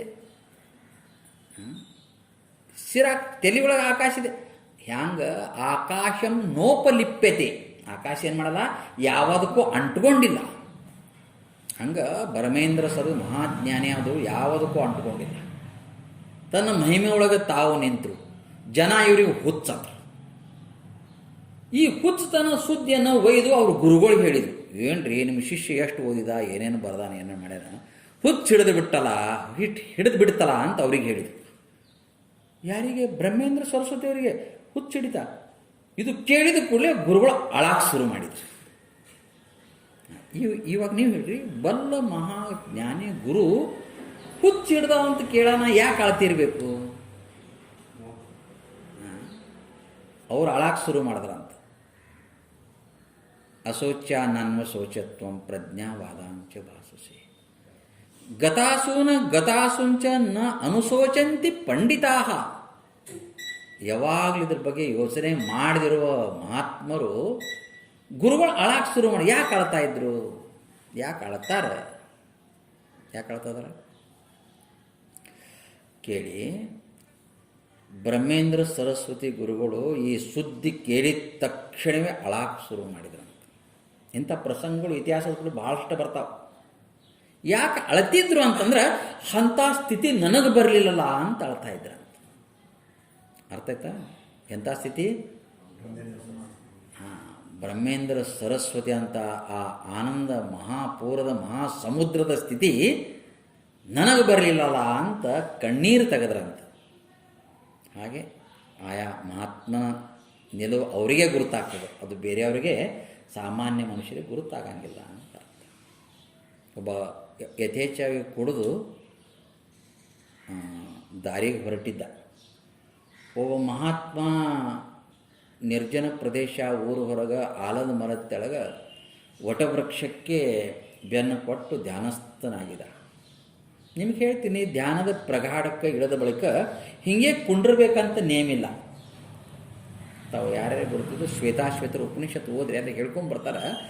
ದೇಹದ ಸ್ಥಿತಿ ಹೀಗೆ ಇರಬೇಕಂತ, ಅದು ಪ್ರಗಾಢತೆಯನ್ನು ಇಳಿದಪ್ಪ ಅಂದ್ರೆ ದೇಹ ಹಿಂಗಾರೆ ಹೋಗ್ತದೆ, ನೆಲಕರೆ ಬೀಳ್ತದೆ. ಆ ಧ್ಯಾನದ ಪ್ರಗಾಢ ಸ್ಥಿತಿಗೆ ಇಳಿದಾಗ ಇವ ಕುಡುಕ ಹೊಂಟಿದ್ದ. ಅವ ನೋಡ್ದ, ನೋಡು ಎಂಥ ಹುಚ್ಚಮ, ಕುಡಿದು ಬಂದು ಇಲ್ಲಿ ಮಕ್ಕೊಂಡು ನಾನು ನೋಡ ಅಂತಂದಿದ್ದ. ಏನಂದ? ಯಾಕೆ ಹಂಗಂತ ಅವನಿಗೆ? ಕುಡಿದು ಬಂದು ನೋಡಿ ಹ್ಯಾಂಗೆ ಮಲ್ಕೊಂಡಾನ ಇಲ್ಲಿ ಅಂತಿದ್ದ, ಹ್ಯಾಂಗೆ ಬಿದ್ದಾನ ನೋಡು ಅಂತಿದ್ದ ಇವ. ಯಾಕಂತಾನೆ? ಇವನಿಗೆ ಲಕ್ಷ್ಯ ಅದೇ ಇದೆ, ಭಾವನೆ ಅದೇ ಇದೆ. ಇವ ಕುಡುಕಲ್ಲ, ಅವನಿಗೂ ಹಾಗೆ ಕಾಣ್ತಾರೆ ಎಲ್ಲರೂ. ದುರ್ಯೋಧನಿಗೆ ಹ್ಯಾಂಗೆ ಕಂಡ್ರು ಎಲ್ಲರೂ? ಎಲ್ಲ ಕೆಟ್ಟವರೇ ಕಂಡ್ರು. ಧರ್ಮನಿಗೆ ಹ್ಯಾಂಗೆ ಕಂಡ್ರು? ಯದ್ ಭಾವಂ ತದ್ಭವತಿ. ಹಾಗೆ ಅಂತ ಅರ್ಥ. ಇರಲಿ, ನಮ್ಮ ಸ್ವರೂಪ ಅದು ಆನಂದವಾಗಿದೆ. ಅದರ ಸುತ್ತಮುತ್ತ ನಾವು ತಿಳ್ಕೊಂಡಿದ್ದೆ ಆದರೆ ಆ ಪರಮ ಸತ್ಯದಲ್ಲಿ ನೆಲೆ ನಿಲ್ಲಕ್ಕೆ ಸಾಧ್ಯ ಆಗ್ತದೆ. ಮೋಕ್ಷ ಅಂದರೆ ಏನು ಅಂದರೆ, ಮೋಕ್ಷಕ್ಕೆ ಕೈವಲ್ಯ ಅಂತ ಕರೀತಾರೆ, ಮುಕ್ತಿ ಅಂತ ಕರೀತಾರೆ, ಬಿಡುಗಡೆ ಅಂತ ಕರೀತಾರೆ. ಅದು ಪಡ್ಯಾಕೆ ನಾವು ಇಲ್ಲಿ ಬಂದದ್ದು. ಇದೆಲ್ಲವೂ ಸೇರಿ ಒಂದು ಸರಳವಾದ ಅರ್ಥನ ನಿಮಗೆ ಹೇಳಬೇಕು ಅಂತಂದ್ರೆ ಮೋಕ್ಷ ಎದಕ್ಕೆ ಅಂತಾರ ಅನ್ನೋದಕ್ಕೆ ಹೋದ ದುಃಖ ಬಂದಿರಬಾರ್ದು, ಬಂದ ಸುಖ ಹೋಗಿರುವ ಇದಕ್ಕೆ ಮೋಕ್ಷ ಅಂತ ಕರೀತಾರೆ. ಈಗ ಹಂಗಾಗ್ತಾ ಇಲ್ಲ. ಸುಖಶಾಂತರಂ ದುಃಖಂ, ದುಃಖಶಾಂತರಂ ಸುಖಂ, ಚಕ್ರಾವತ ಪರಿಭ್ರಮತೆ, ನ ಕೇವಲಂ ಸುಖಂ ನ ಕೇವಲಂ ದುಃಖಂ. ಹಿಂಗಾಗ್ತಾ ಇದೆ. ಹಂಗಂತೇಳಿ ಕೂಡ ಸುಖ ಅಂತೇಳಿ ಕಿಟಕಿ ಬಾಗಲ ಒಚ್ಕೊಂಡು ಸುಮ್ಮನೆ ಹಂಗಂತ ಅರ್ಥಲ್ಲ. ಜನಕ ಮಹಾರಾಜ ರಾಜ್ಯದ ಮಧ್ಯದಲ್ಲಿದ್ದರೂ ಕೂಡ ಹೆಂಗಿದ್ದವ, ಇದ್ದು ಇಳ್ದಂಗಿದ್ದ.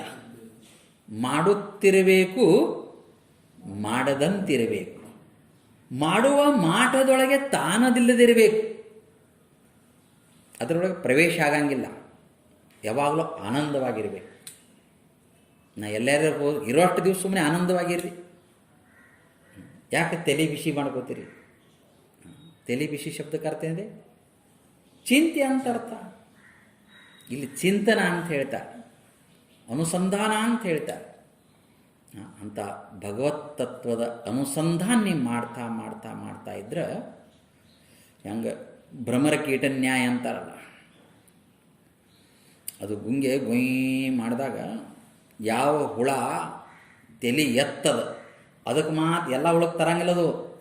ಅದು ಗೊಯ್ ಮಾಡಿದಾಗ ಯಾವ ಹುಳ ಕೀಡಿ ಹಸಿರು ಹುಳ ಹುಲದಾಗಿರ್ತದಲ್ಲ ಅದು ತಲೆ ಎತ್ತದ ಅದಕ್ಕೆ ಮಾತ್ರ ತರ್ತದ.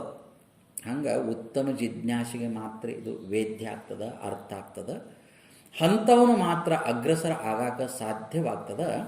ಅಂಥ ಸ್ವರೂಪದಲ್ಲಿ ನಮ್ಮ ಆನಂದವೇ ನಮ್ಮ ಸ್ವರೂಪವಾಗಿದೆ, ಅದರ ಚಿಂತನೆ ಮಾಡುವುದು ಅಂತ ಅರ್ಥ. ಇದು ಹ್ಯಾಂಗರೆ ತೊಲಗಿತ್ತು.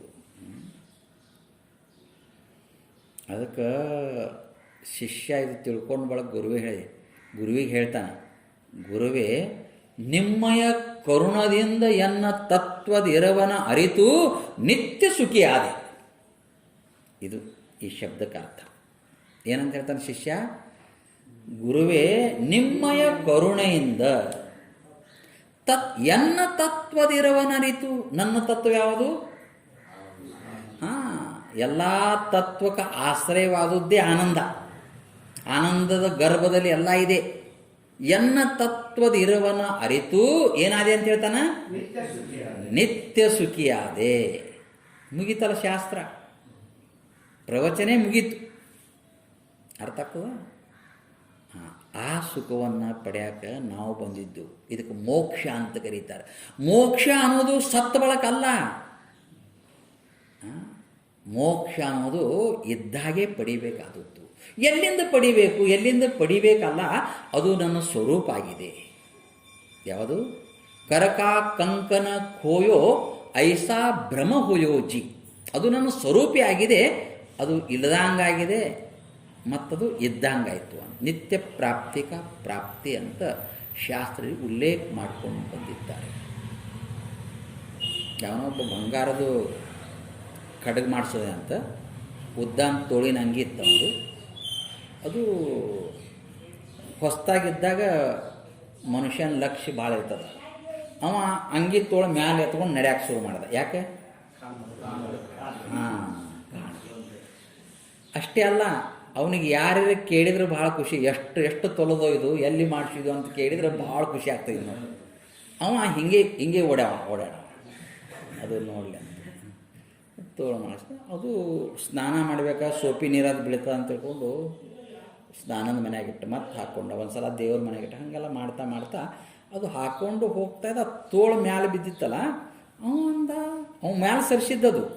ತೋಳ ಮಾಡಿ ನೋಡ್ದ, ಇಲ್ಲೇ ಇಲ್ಲಲ್ಲ ಅಂತಂದ.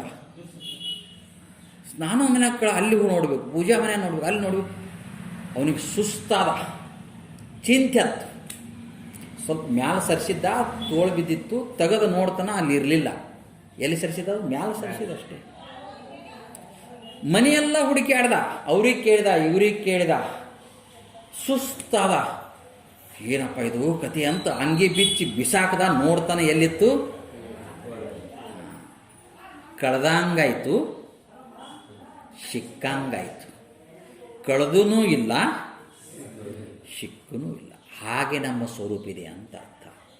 ಅಂಥ ಸ್ವರೂಪದಲ್ಲಿ ಯಾವ ನೆಲೆ ನಿಲ್ಲತನ, ಇದರಿಂದ ಏನು ಆಗ್ತದ, ಇದು ಹ್ಯಾಂಗೆ ನಮಗೆ ಪ್ರಾಪ್ತಿ ಆಗ್ತದ, ಇದು ಏನು ಎಂಬುದನ್ನು ಶ್ಲೋಕಗತದಲ್ಲಿ ನಾಳಿನ ವಿಷಯ ಮತ್ತೆ ನಾವು ನಾಳೆ ತಿಳಿದುಕೊಂಡು ಇಲ್ಲಿಗೆ ಮುಕ್ತಾಯ ಮಾಡೋಣ. ಓಂ ಶಾಂತಿ ಶಾಂತಿ ಶಾಂತಿ. 3 ಸಲ ಓಂಕಾರ, ನನ್ನ ಹಿಂದೆ ಪಂಚಾಕ್ಷರಿ ಮಂತ್ರದ ಉಚ್ಚಾರ ತಾವೆಲ್ಲ ಮಾಡ್ತಾಯಿದ್ದೀವಿ.